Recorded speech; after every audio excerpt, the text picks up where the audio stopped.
Good morning সবাইকে। আমি সকালবেলা উঠে পড়েছি এবং নিজস্ব কিছু কাজকর্ম করে রান্নাঘরে ঢুকে গেছি। তো আমার কিছুটা রান্না হয়েও গেছে। আমার কাজের দিদি চলে এসছে। কিছুটা রান্না হয়ে যাওয়ার পর দিদি ঢুকেছে। আজকে একটু লেট হয়েছে, তবু আজকে বেশি কিছু রান্না নেই। আমি ভাতটা বসিয়ে দিয়েছি আর এদিকে তরকারিটা করে নিচ্ছি। সয়াবিন করছি আজকে। আর গতকালের দু ধরনের তরকারি রয়েছে, সেটা দিয়ে আজকে চলে যাবে। তো দিদি চলে আসলে আমার একটু চিন্তা কম হয়, কারণ সকালের হেল্পটা ভীষণ দরকার মনে হয়। দিদি যতক্ষণ না আসে আমার চিন্তার শেষ নেই, ভাবি যে কখন আসবে কখন আসবে। আমি টুকটুক করে রান্নাটা সেরে নিচ্ছি। আজকে প্রচন্ড গরম, বাইরে বেরোতে হবে সেই চিন্তাটাও করছি। ফ্রিজে এক বোতল ঠান্ডা জলও রেখে দিয়েছিলাম, যাতে বাইরে একটু ঠান্ডা জল খেতে পারি।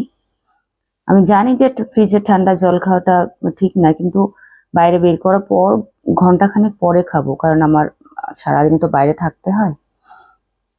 আমার সয়াবিনের তরকারিটা মোটামুটি হয়ে গেছে, আর কিছু তরকারি, যে দুটো তরকারি আছে ফ্রিজ থেকে বার করে গরম করব। সয়াবিনের তরকারিটা কমপ্লিট, এবার ফ্রিজের তরকারি দুটো বার করে গরম করে রাখবো।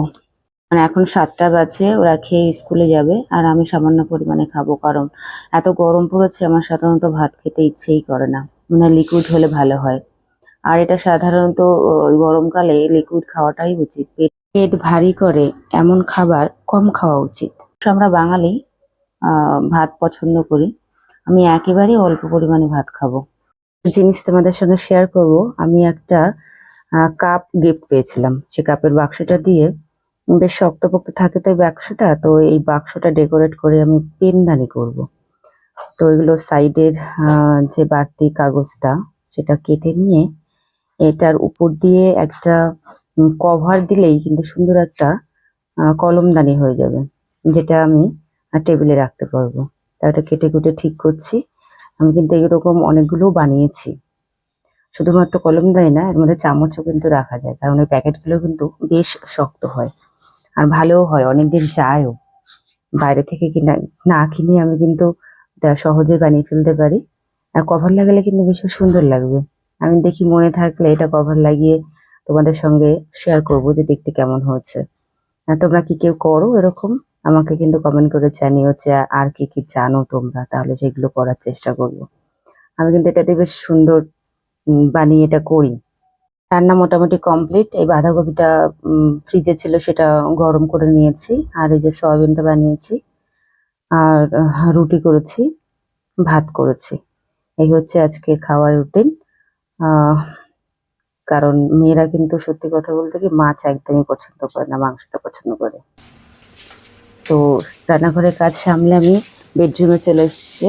বেডরুমে কিন্তু প্রচুর কাজ, প্রচুর কাজ বলতে এত জামা কাপড় বিছানা ছড়ানো রয়েছে, এগুলো আমাকে ভাঁজ করতে হবে। তো ভাঁজ করতে মোটামুটি 20 মিনিট তো লাগবেই। এগুলো ভাঁজ করার পরে আমি বাইরে বেরোনোর জন্য রেডি হব। তো ঘরের আলোটা খুব একটা, সকালবেলা তো আলোটা দু একটা জ্বালিয়েছি, সম্পূর্ণ জ্বালায়নি। যত তাড়াতাড়ি সম্ভব আমি এগুলো ভাঁজ করে তোলার চেষ্টা করছি, কারণ এখন ভাঁজ না করলে আর সারাদিন তো বাড়ি থাকবো না, সময়ই পাবো না ভাঁজ করার জন্য। আমি বাইরে বেরিয়ে পড়েছি। প্রচন্ড তাপ রোদ্দুরের। গরমটা কিন্তু খুব একটা না, এই রোদ্দুরের তাপটা কিন্তু ভয়ানক। মানে যেখানে রোদ্দুরটা পড়ছে মনে হচ্ছে যেন পুড়ে যাচ্ছে, এমন অবস্থা। কিন্তু ট্রেনের কিন্তু যথেষ্ট ভিড়। এটা আমি প্ল্যাটফর্মে পৌঁছে গেছি, ট্রেনের জন্য অপেক্ষা করছি। কারণ ছাতাটাও মেলতে পারবো না, কারণ এক্ষুনি ট্রেন এসে যাবে। আর ট্রেন এসে গেলে যে ছাতা মেলতে মেলতে ব্যাগে ঢোকাতে ঢোকাতে অনেকটা সময় চলে যায়। দেখো প্ল্যাটফর্মটা দেখাচ্ছি। লোকজন কিন্তু সব ভেতরে ছায়া জায়গায় কোথাও না কোথাও শেল্টার নিয়ে নিয়েছে। এই বাইরেটা রোদ্দুরের এত তাপ, এই মুহূর্তে কিন্তু রোদ্দুরের তাপ 38 ডিগ্রি। প্রচুর লোক রয়েছে। সবাই এমন করে কাপড় বেঁধে নিয়েছে, কিন্তু ভালো করেছে। আমি ট্রেন থেকে কিন্তু নেমেও পড়েছি, আর ট্রেনের ভেতরের শুটিংটা করতে পারিনি। প্রচন্ড ভিড়, উঠতে গিয়ে এত সমস্যা হচ্ছিল, আর দাঁড়াতেও খুব সমস্যা হচ্ছিল, আর জায়গা পাওয়া তো দূরের কথা। লাস্ট স্টেশন আসার আগে হয়তো একটা স্টেশন বাকি, তখন একটা stop। আমি ট্রেন থেকে নেমে অটো ধরবার জন্য এগিয়ে গেছি। আমি অলরেডি অটোতে উঠেও গেছি, পেছনটায় বসেছি কারণ পেছনে একটু হাওয়া লাগে, মাঝখানে এত ভিড়। আর এই যে উপরের এই সিলিংটা, মানে এই যে লোহার এটা পুরো মানে এত তাপ হয়ে গেছে, এত গরম হয়ে গেছে, ভাবা যাবে না। তো আমি অটো পেছনে বসেছি যাতে সামনে ঠাসাঠাসি না হয়। এখান থেকে বসে আমি এই শ্যুটটা করে নিয়েছি। দেখো আমরা মোটামুটি মানে একটা শেল্টার নিই, মানে ট্রেনের একটা শেল্টার, অটোর একটা শেল্টার। দেখো এই যারা ভ্যান চালাচ্ছে তারা কিন্তু সম্পূর্ণ রোদ্দুরের মধ্যে ডিরেক্টলি ভ্যান চালাচ্ছে। আহ জানি না মানে এরা সত্যি কতটা কষ্ট সহ্য করে। কিন্তু অ্যাকচুয়ালি প্যাসেঞ্জাররাও কিন্তু এই মুহূর্তে ভ্যানে উঠতে চাইবে না, কারণ ডিরেক্টলি রোদের মধ্যে থাকতে চাইবে না।